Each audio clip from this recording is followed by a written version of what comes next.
Everybody's worried about microplastics.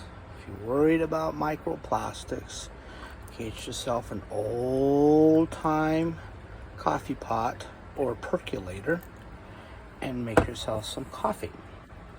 Pretty simple. The grounds go up on top.